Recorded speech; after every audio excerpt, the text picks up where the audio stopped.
Hello, ladies and gentlemen, and welcome to another episode of the Daily Friend Show. I'm your host, Nicholas Lorimer, and today I'm joined by Mr. Alex Weiss. Alex, how are you doing? Very well, Nicholas. Thanks for having me. It's a pleasure to be on your platform with Senor Good Crouse. to have you back, sir. And also Mr. Gabriel Crouse. Gabriel, how are you doing?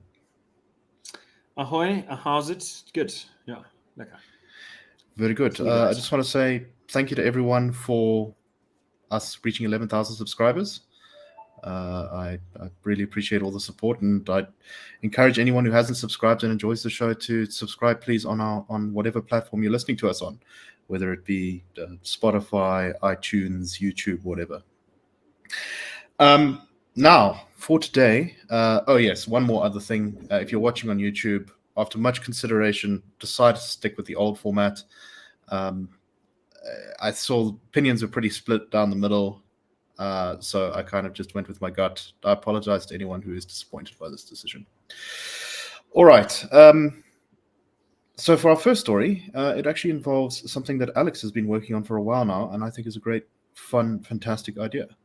Alex, you have been working on a campaign for the Institute of Race Relations called the Pledge to Vote campaign.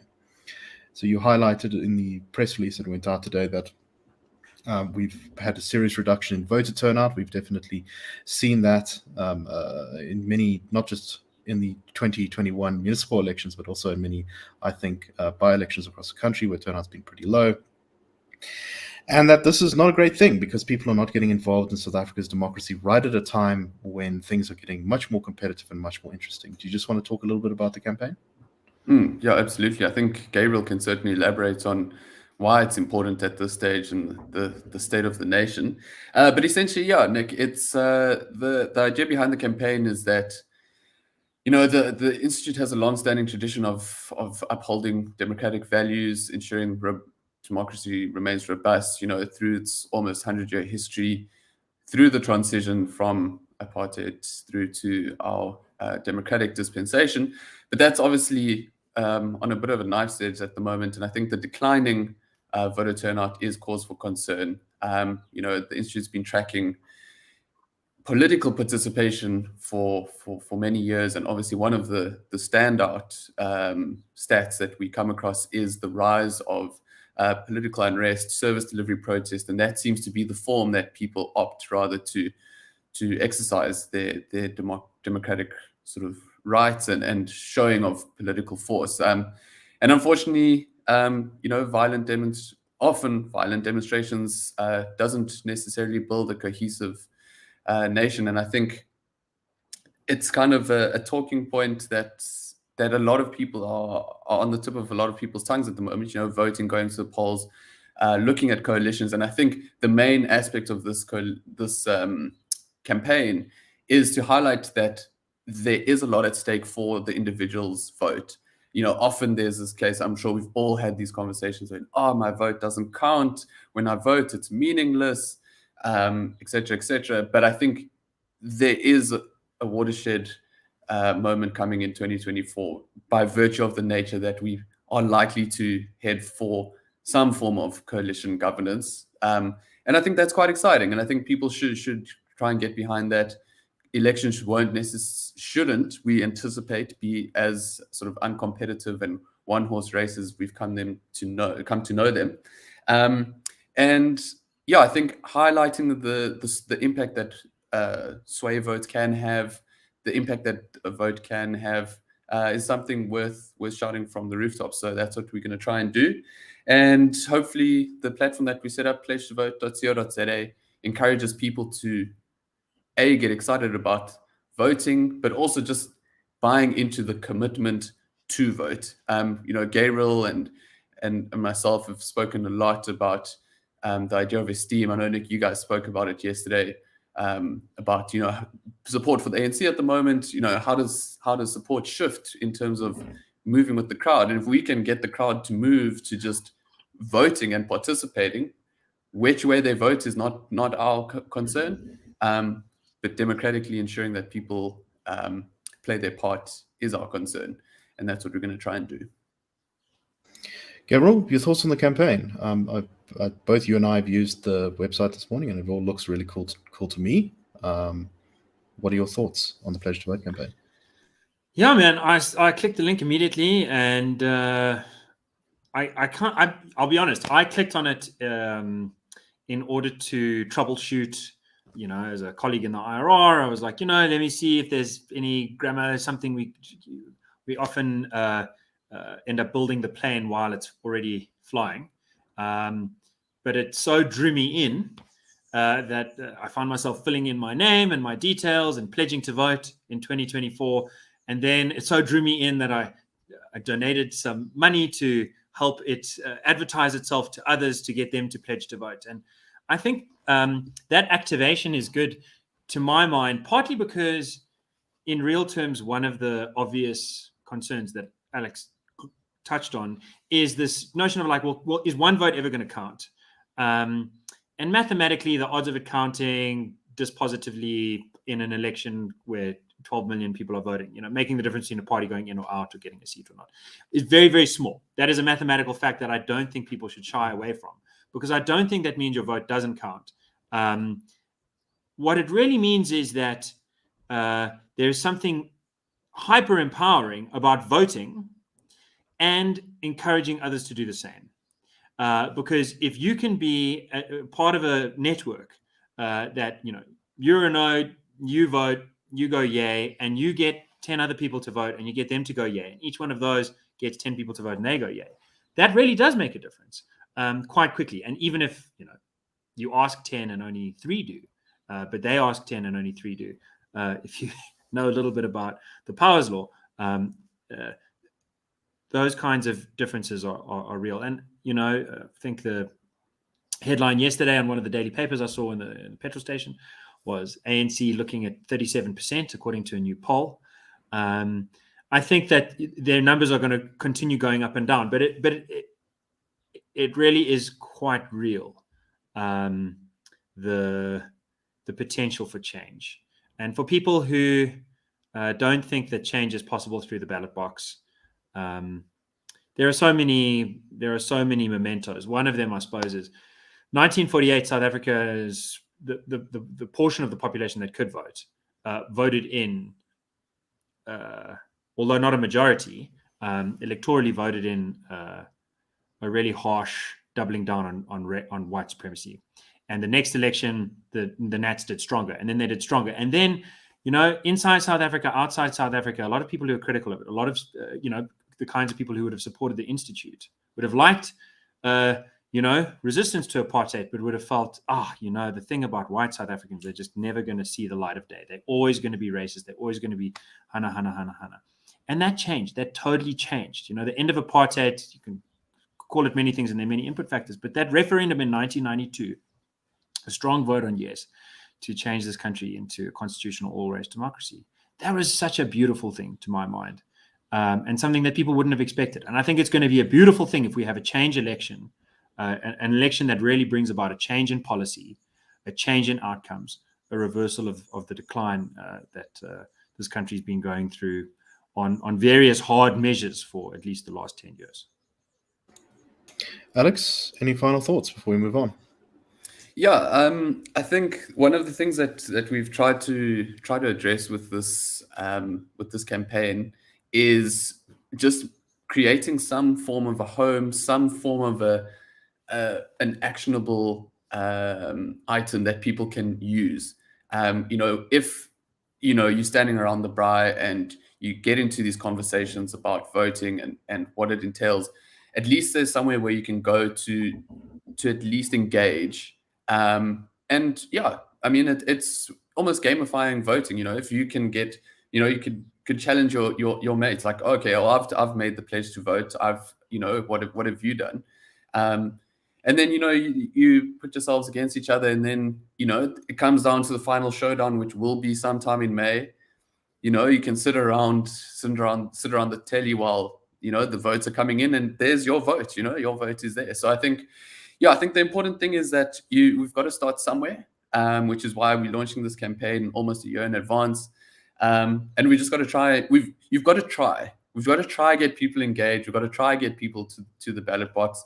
And I think especially considering, I mean, one of the reasons for this is considering a huge budget cut for the IEC, or the Electoral Commission rather, sort of announced last year over the next 3 years.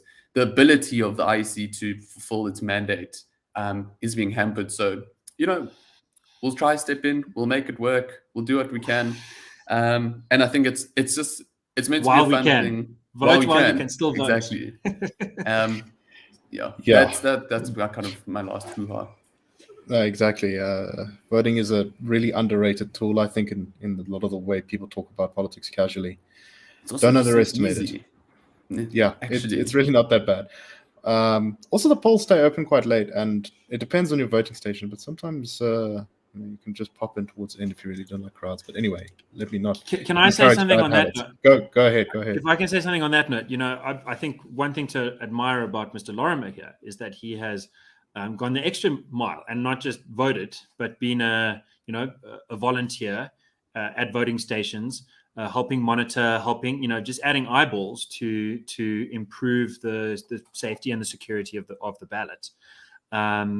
And one of my hopes, I guess, for this Pledge to Vote campaign is, if you get a lot of people into this, you get people excited nice and early, you can also start switching them onto, okay, you've pledged to vote, you've gotten 10 people to pledge to vote, and they've gotten 10 people. Well, what about the next step? What about considering, not necessarily, I don't want to overwhelm, but, considering volunteering? Some of the people that I admire the most have just gone in and put in that day to watch over the process, and I think that that's really important too. But anyone who goes to vote, in a sense, is their own monitor for that sometimes short passage of time when they're in the ballot. I voted for the first time in 2019 as a 29-year-old, so just because you didn't start when you're a baby doesn't mean you can't change.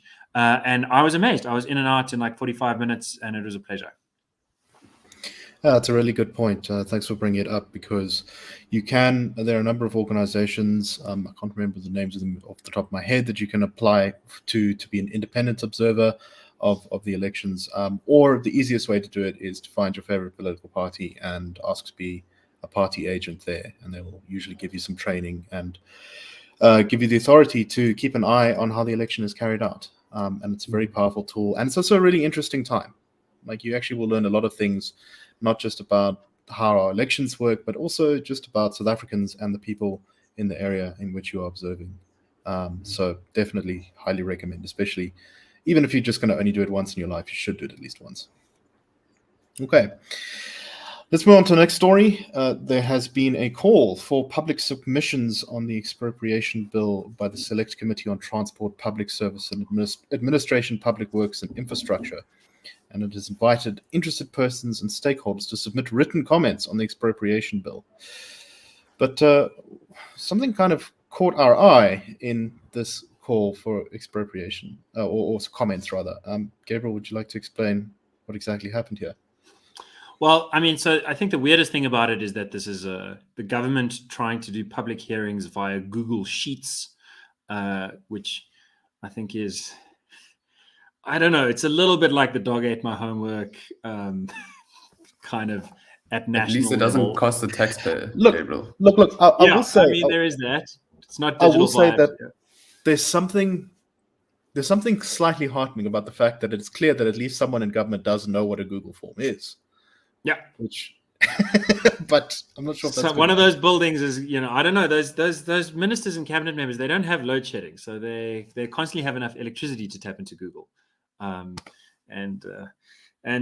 Someone's taking advantage of that. That's good. So, okay, but what's the nitty-gritty of it? Let's just remember the expropriation bill was passed through the National Assembly. It was voted on in this sort of breakneck speed in terms of the distance between the language being finalized and the National Assembly voting on it. That means it's at the Council of Provinces, which is like our Senate or House of Lords or whatever, our upper chamber. They should block it. They should send it back on the basis that it's unconstitutional. Why is it unconstitutional? A whole range of reasons. But I'll give you one. It allows for expropriation without compensation. It allows for that in 5 circumstances. And one of those circumstances, my favorite one to earmark, is if you've lost control of your land, then the government can just take it away. So I'm in the Free State right now. I drove on the N1, Joburg to Cape Town Road to get here, and I drove past these mushrooming settlements, squatter camps, whatever you want to call them, illegal settlements, that Mr. Nienaber wrote a book about. Anyway, the long and the short of it is that invaded land can be taken away. Someone comes and takes away your land, the use of it by invading it. The government can then take away the title deed to finish the job. And if you combine that with the trespassing law, which is someone can enter your property if they kind of think that they're allowed to be there, sort of introduces the pseudo-subjective test that's going to be vaguely measured in the new land court, if the land court bill goes through. And so, like, even if a proper interpretation says, no, they shouldn't be there, the land court's going to be stocked with these so-called experts that aren't even judges, that are going to be able to outvote the judge on questions of fact. The police, in the meanwhile, don't necessarily respond to calls to remove people that are invading property. And if they take more than a day or more than a couple of hours, or long enough that someone had time to put up one sheet of metal or take a shower, in the case of Bulelani Xolani, the precedent is then the police can't take them away until you get a court order, and that takes 9 months and tens or hundreds of thousands of rands. And in the meanwhile, you've lost control of the land, and the expropriation bill says if you've lost control of the land, the government can take away the title deed. Now, that is crazy is one word for it. Communism is another word for it. A deprivation of property rights under Section 25 of the Constitution is a very useful way to frame it, because that Constitution is a guarantee of rights, that it's a protection that between us and the government. But unfortunately, it only really works. The Constitution is just paper unless we do something to bring it to life. So we've been running a campaign to push against the expropriation bill, had tens of thousands of signatures, very excited about it. Want some more to take to the government. The deadline is the 6th of March. So we'll be really trying to get going on this now. There's sort of one question mark that's, as far as I can tell from some members of parliament, will only be answered tomorrow, which is what legal scope we have to call for public hearings.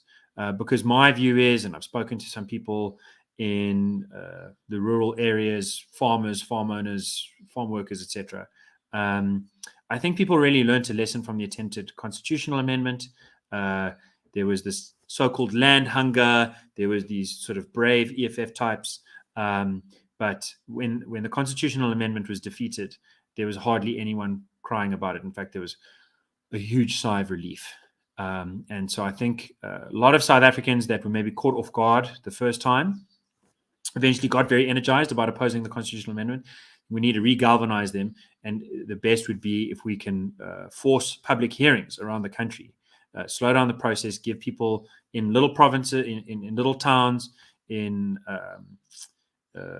more rural provinces, the opportunity to come and make their voices heard, particularly about how what happens when government takes property is not that suddenly 1,000 flowers bloom in the desert.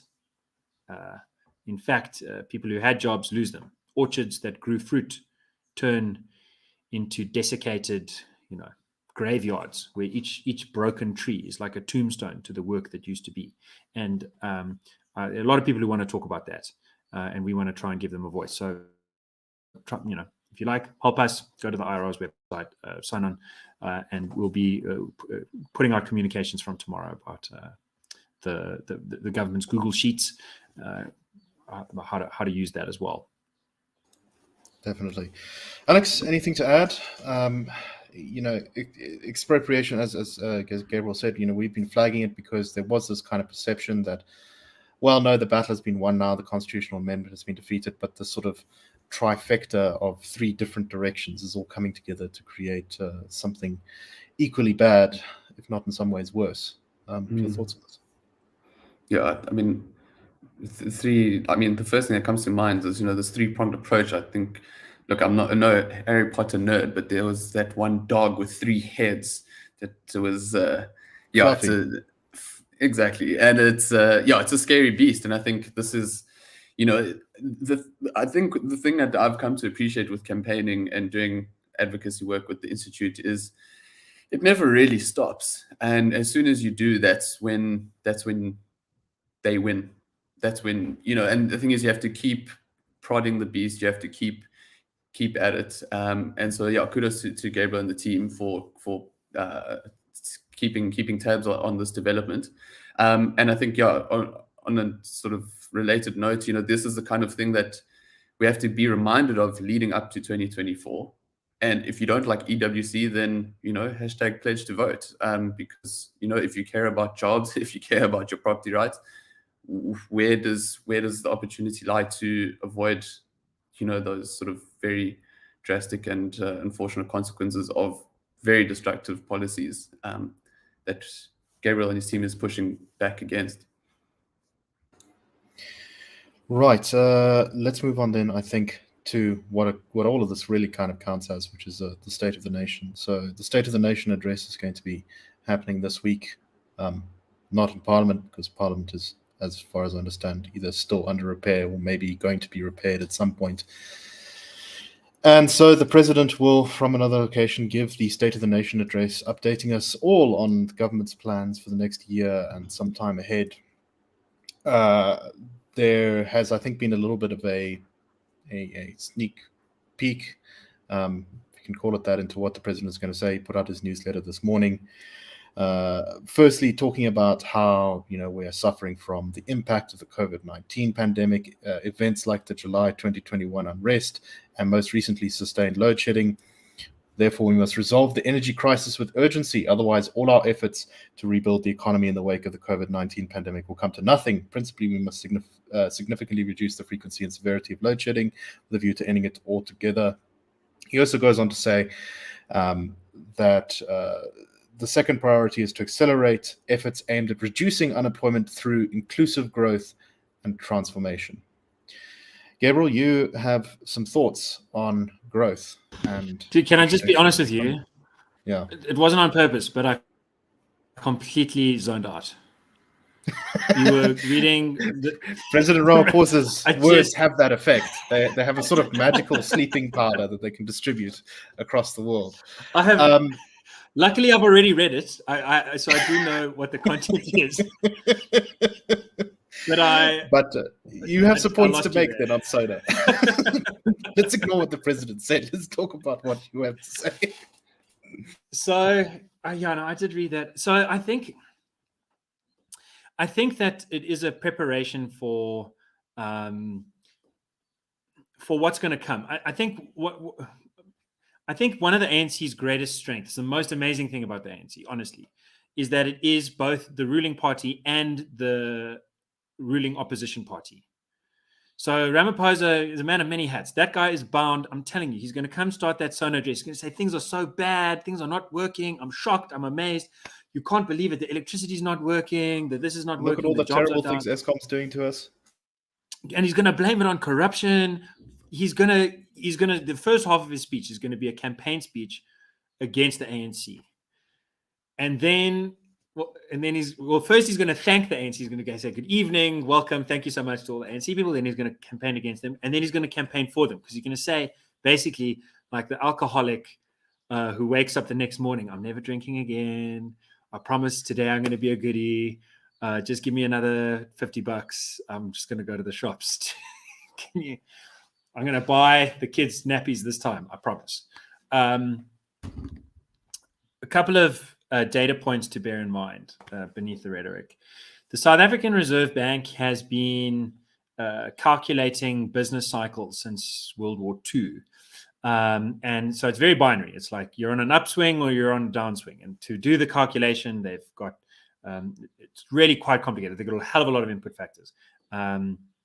And we are in the longest negative business cycle in South Africa's history. And I remember we were already in the longest one when I joined the IRR in 2018. But it was funny because the longest cycle of all was 99 months, and that was a positive cycle. And that started in 1999 and finished in 2007. So for me, it was like from grade 5 to matric, my growing years, the country was growing around me. It was so exciting. GDP doubled in nominal terms. 3 million jobs were added. Piped water and electricity rolled out to 10 million people. Social grants increased. Crime went down. Fiscal discipline was there. It wasn't just like the money was being given away for free. Our debt was brought down by half to less than 25% of GDP. We ran budget surpluses. Very few governments in the world would have the discipline to do that. And so the negative cycle hadn't yet overwhelmed the positive cycle in months, but now it has. So that was 99 months of positive. Then it crashed with the global financial crisis and the arrival of Jacob Zuma. Actually, it crashed with Zuma arriving in 2007, and then it was extended in 2008. Now we've been in 110 months of downward cycle. So just to give you some context, the next worst down cycle was 55 months. So we double the next longest one. And that was during the transition, 89 to 93, when the People's War saw 25,000 unarmed civilians murdered, when international sanctions had taken full force, at a time when really business was kind of second, third, fourth place on pretty much everyone's mind a lot of the time, because the real question is this country going to collapse into civil war? In some ways, it was testing that out. Before that, 40 months negative cycle around the winter of 1976, starting with shocking oil increases in 73. From 75, you really see the mining sector starting to suffer. From 76, it's translated into strife in the townships, and the Nats locking down on that. So you really have to go back far in the history. That was 40 months. We're now in 110 months of negativity, of downward business. What does that mean in real terms? Worst unemployment in the world on record. It means that worst load shedding for us on record. Means 500,000, pushing on 600,000 deaths later of murders during the all race democracy, and the murder rate climbing to 7,000 in the last quarter. So in very real terms, things not looking good. GDP hasn't increased since 2013 in real per capita terms. And do South Africans get it? They do. The IRR in its survey last year asked, has your life improved since Ramaphosa became president in the last 5 years? And most said no. And another 20% said it hasn't improved or gotten worse. So it's like 75% have either not improved or are feeling the same. Only 25% feels like their lives are better off. And you ask Ipsos, international pollster, last fun fact. Sorry, I'm rambling on. But the seriously amazing thing that my colleague Mlondi Mdluli figured out is, if you look since Ramaphosa became president, Ipsos every couple of months asks 30-odd countries around the world, random people, is your country going in the right direction or the wrong direction? And South Africa has the worst, on average, wrong direction results in the world. Close to 90% of people think that we're going in the wrong direction and have done so for the last 5 years. So it's not COVID, it's not this, it's not that. I believe we need some change. I believe if Ramaphosa is going to promise it, I don't believe that he's going to deliver it. But if he wants to cancel the expropriation bill, promise to veto it, veto the Employment Equity Amendment Bill that doubles down on BEE, etc. Yeah, there's an awful lot of really immediate positive steps I think that Ramaphosa could take to turn this around. And oh wait, one more. Sell Madupi and Kusile. Just sell it. Just sell it. Yeah, because they're apparently to someone who can run it. Yeah, I think one of them still has a big hole from an explosion. Alex, I see we're close to time now. Your thoughts? It really feels that as tempted as Ramaphosa is going to be to just continue to talk, to waffle on about things that are not particularly important, the sort of electoral vice seems to be tightening around the ANC. Might that prompt him to say some of the things that Gabriel suggested he should say? Well, he's got to appeal to his cohorts, so he'll do what he can to please them. And we know famously that, keeping the ANC together is more important than keeping the country together. Whether he's doing either of those, I don't think really holds up. I think I just actually checked last year I published a piece after last year's Sona titled Sona Sakhat actions speak louder than Sona words, or something to that effect. And I just thought of recycling that piece in the same manner as Ramaphosa is likely to recycle his speech. So yeah, the proof's in the pudding. There are a lot of quick wins, a lot of things that if you really wanted to change, you could. Like Gabriel says, you know, you could start with EWC, but there are a lot more other practical things. And these are the kind of things we just have to keep on demanding and bearing in mind. And until then, we can pledge to vote. 100%. Can I just say one last thing before you cut Go up? ahead, go ahead. Just to note, like in the build up to the Sona, he did say he made critical comments about the R1 billion Tottenham Hotspur donation, and he made critical comments to not put up the flag. So if he's got the backbone to say no to R100 million flag and a R1 billion flag, what about saying no to like R100 billion worth of annual irregular, basically wasteful expenditure? Put that money back in the pocket of the poor. That'd be great.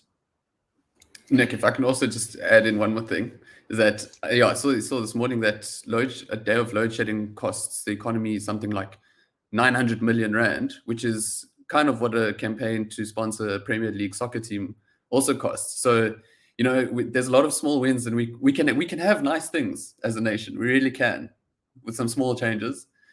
We can have our cake and eat it sometimes. Yes. No, we'd be able to host the whole Premier League if they fix some of those other things. Anyway, that's all we have time for today. Thank you very much for listening. And for those of you watching on YouTube, the link to the Pledge to Vote campaign will be down in the description, or just below the description in the comments. Thank you very much, and I hope you all have a wonderful day. Cheers, everyone.